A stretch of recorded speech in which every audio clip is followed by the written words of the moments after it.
What's up guys, we're back here in the detail garage, Javier and I, and we still got this Chrysler 200. Now if you saw our previous video where we did a detailer versus detailer challenge using a dual action polisher against a rotary polisher, you saw that a rotary takes care of deep scratches and swirls faster and more precise than it would with the dual action polisher. Now Javier lost the challenge, so I'm going to teach him how to use a rotary polisher so in the future he can use it on his own vehicle or on other vehicles in the detail garage to get the professional results. Javier, you've got yourself the TORQ R rotary polisher.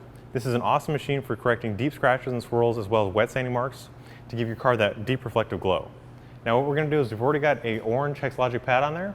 This is a perfect pad for removing minor scratches and swirls which this car is covered in, and we're also going to be using V36 optical grade cutting polish. Now this is a great way to break down that paint and refine it back to a smooth finish. So what we're going to do is we're going to shake this up and then we're going to apply 5 dimes, 5 drops to our pad. Then spreading out in the low speed setting, we're going to go ahead and give it a nice coat. Then we can start moving on to the polishing steps.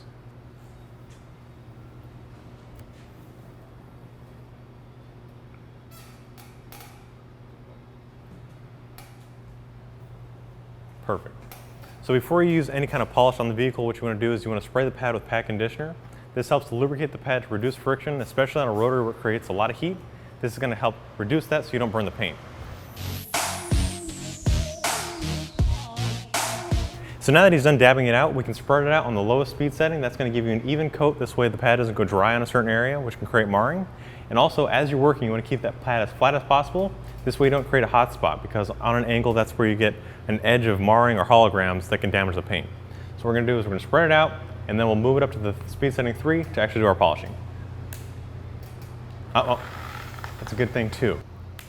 So before you put the polisher on the vehicle, there's a couple different things between using a dual action polisher and a rotary polisher.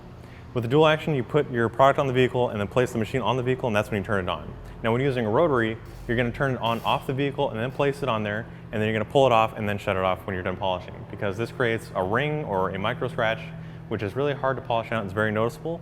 So by gently placing it on the vehicle and then working away from it back and forth, you're going to blend that certain area in to get the perfect shine.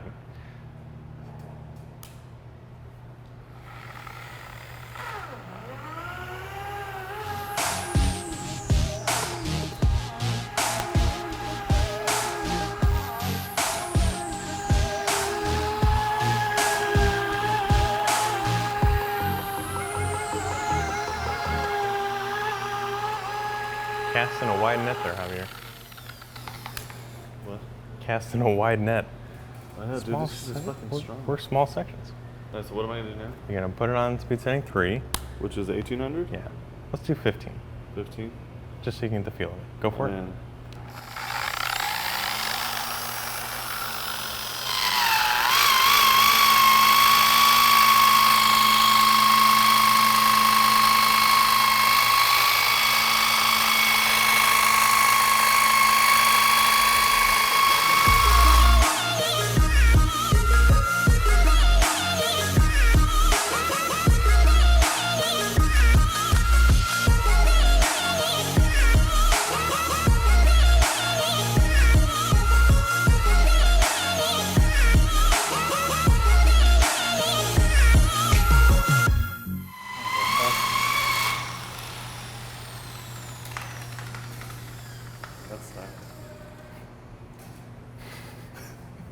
I did horrible.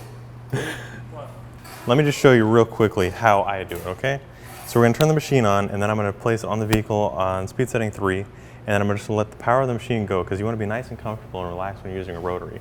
Think of this almost like an animal, where it can feel your nervousness or your stress, so if you're fighting it, it's going to fight you back. But by letting it just go and you're gently gliding it, you get the best results. So we're going to go right here in 15. We'll start right here, place it on the vehicle. No pressure.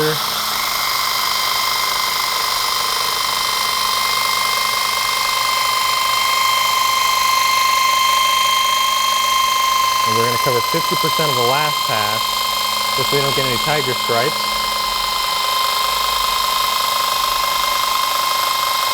But it's constantly moving.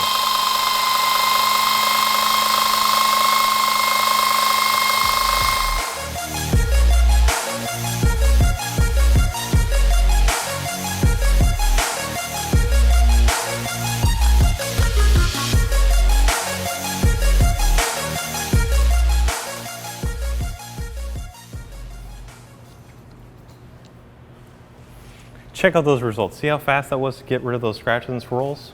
This is a nice deep reflective gloss here. You can see all those metallic flakes really popping in this red paint. Now over here it's clouded by all that scratches and swirls, which really takes away from the overall look. So now we need to move on to the other sections. In the meantime, you guys can head over to our website, chemicalguys.com. I'm not going to do that quite yet because I want to go over a couple more things, like the amount of pressure you put on these machines. As I mentioned earlier, you don't want to put any pressure down on this. You just want to let the weight of the machine actually carry it over the paintwork, because by applying too much pressure, you're actually creating heat, which can harm the paint. Now also you saw that even just by using one hand, all you're doing is guiding this. Keep the pad completely flat and centered. That'll get you best results. So now, head over to our website, chemicalguys.com, to check out this product for yourself. If you like this car, Javier, or this video, be sure to give it a thumbs up, and we'll see you next time right here in the Detail Garage.